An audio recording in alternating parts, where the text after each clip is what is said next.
Ladies and gentlemen, I think the new year will be interesting. Plenty of things to do.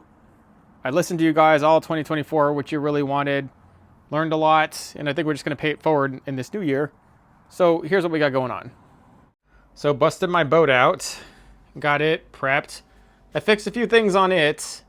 Not a whole lot of content on it because when I built it, I like really pushed myself to build it, and then I just wanted to enjoy it afterwards. So, I mean, I put an end-release video on it, but I have a whole masterclass coming on this boat, and it's coming to patrons and channel members. So stay tuned for all that.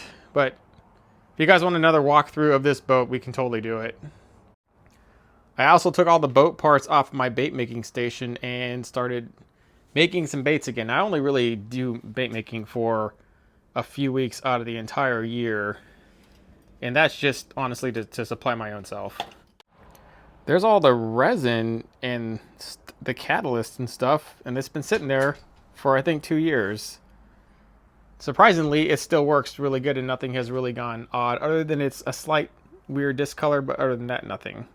Still got the mold library. I would like to do a lot more with bait making, but you know, when it comes to being an entrepreneur, you have to follow the 10x rule, which means you have to try 10 times harder at whatever it is you're really trying to accomplish to succeed in that. And that means you can't have too many irons in the fire. You got to really, really limit it. So this is it's a kind of a shame because bait making is really fun. It's just as rewarding as building a boat, and it's not near the work. It's way simpler.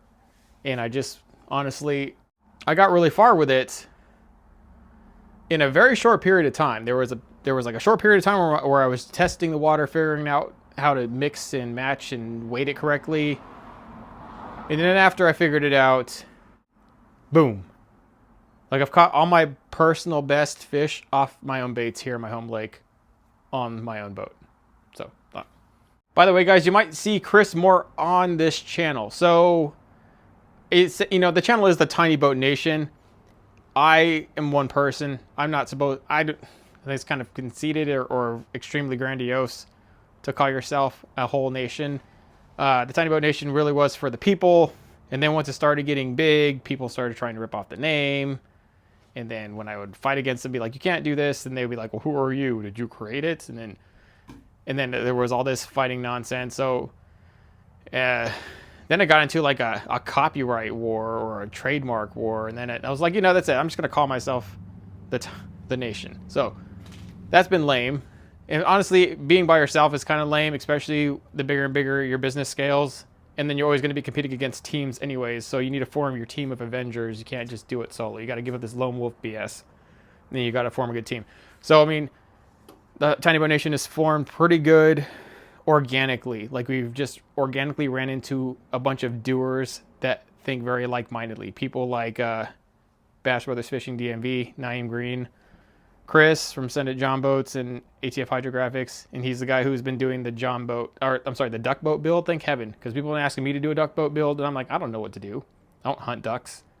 I don't have anything against hunting. It just seems like there's a lot to it, and you got to have a friend. And I don't have any friends that hunt, or really at all.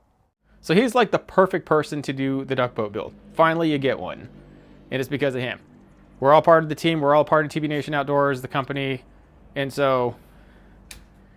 Yeah, I'd like to get Ryan to do a few videos for the outdoor channel, but very hard to get him to do a video anymore. Some people just do videos and then it burns them out and they're over it. I'm still going. The average like lifespan of a YouTuber is supposed to be 5 years. I'm gonna do this for however long I can. But it is nice to finally have some help and some talent come in here, some on-screen talent, people who know how to shoot videos and also know how to build something like this. Those are really, really hard people to find. You wouldn't believe. All right, so that was just my garage. And I did at one point in time have all these boats in my backyard. The wife, she kind of like lost her mind there. So I had to make a new lot. I just kind of did some things and added a fence. And so now this is what I have. A bunch of either half-built or non-built boats. And this drives me more crazy, but at least the wife doesn't have to see it. And also the neighbors, who were very, very nice to me, and they never complained to my face, but I knew that even they hated looking at it. So we got this like fence with like, I don't know, privacy panel, whatever they call it. It's just enough to do what it needs to be done. So actually a pretty generous lot. I had my RV back here, but then, well, had to get storage for that because now I got to deal with all this. But let's check out what we got here. This is a 1436. You know, I've never actually done a 1436 John boat ever. They're actually extremely hard to find these in Arizona. They didn't. Normally, if you find one of these, it came from Hemet, California, or somebody dragged it down from the south, and then they just end up here. This one is from Indiana. IN? Yeah, look at that. I don't even know how I'm going to get it registered. It had no title, but I figured I would figure it out. There's ways to get it done. It may not get done immediately, but you can kind of do things to it. Aside from the front, which is incredibly busted, which I don't care because we can weld. The rest of the boat seems not bad. There's not rhino liner down in there. There's not flex seal. The transom is ultra busted. That's not even plywood. That's just a straight up piece of wood that is warped with time. I can't believe that even passed. That's the original piece too. That is the original. That thing is original. Oh man. That is the worst transom I've ever seen. I didn't think I would see anything worse, but there is now a level 0. Good thing though is that it's not treated plywood, so there is no actual damage to the back of the hull, which is great. So fixing this transom will be a breeze. We've already had a 1436 John boat built by Chris and Ryan out of our Southeast shop in Georgia, and it's immensely popular.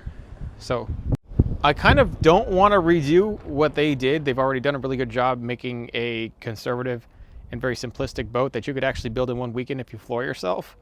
So you gotta be just kind of wonder what you guys want. Do you guys want to all out build? I haven't really built a small boat, like a small John boat, like just completely went crazy on it since the Yak Killer.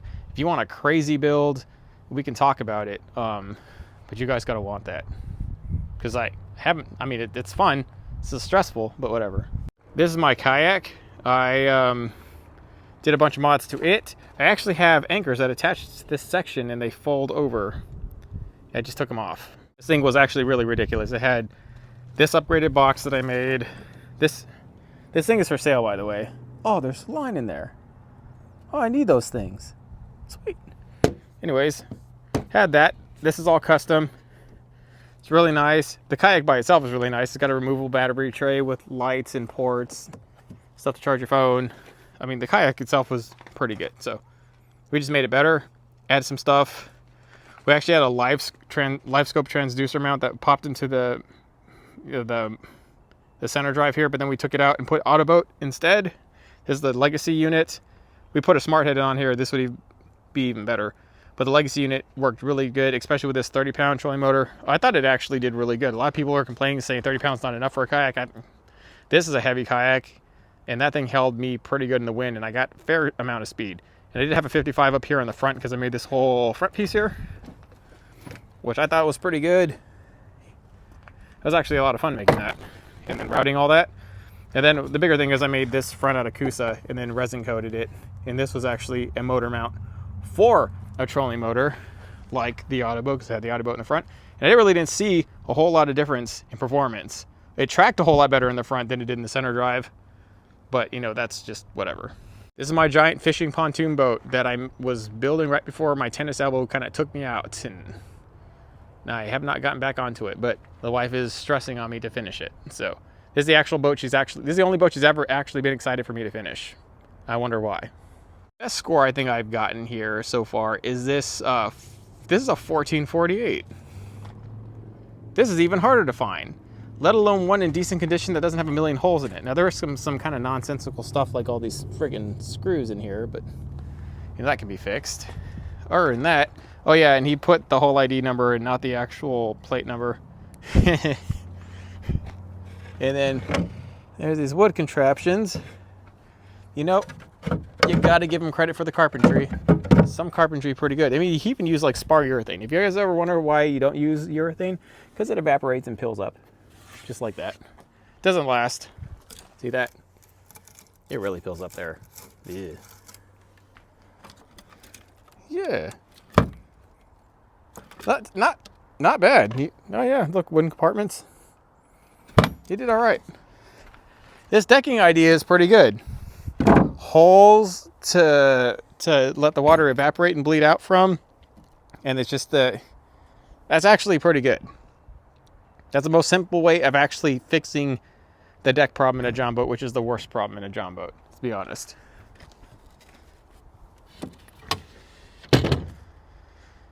And nice hatches, just, you know, wood hatches, they don't last. This is why we strongly recommend aluminum. He even redid the transom. We did a lot of things. He did all that. Now, so we're going to have to obviously undo all this because we want a permanent fix. But, you know, credit to the person for putting the effort into doing all this. The trailer is a giant pile of crap. Those small tires kill me. Like, imagine going 80 miles an hour down the road with these tires. They got to be spinning so fast. You got to go through like a lot of bearings, right? With those tires, there's no way you don't go through a lot of bearings, like with those tires specifically. But either way, I'm pretty excited about this one. What do you guys think? Are you excited as me about the 1448? This pontoon boat, I just kind of, I don't know what happened. I ran out of steam or ideas, or I didn't know what I wanted to do with it. Oh yeah, that's right. It was too small for me to do what I wanted to do with it. So then I bought this one. That's what happened. And then now I have 2 pontoon boats. None of them are finished. Truth be told, this one would be really easy.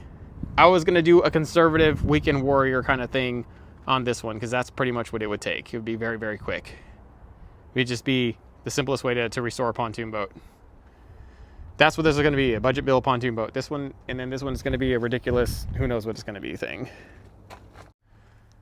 So there was a request for V-hulls.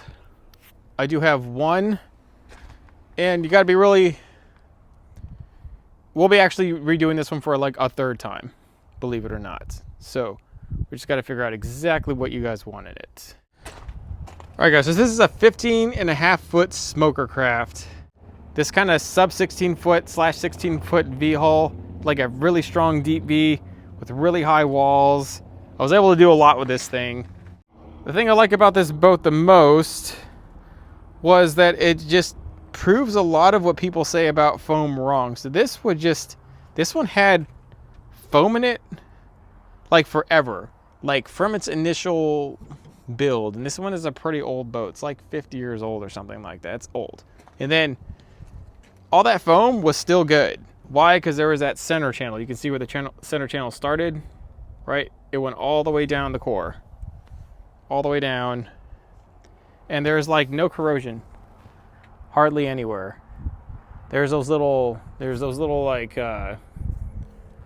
stain marks from like hardware. That's from hardware over there. Then that hardware is corroding and then staining it orange, but that's not actual corrosion on the hull itself. There was none. So that was just brilliant to know that. And then, I mean, all these false things that foam ruins boats, I mean, it did not ruin any of this boat.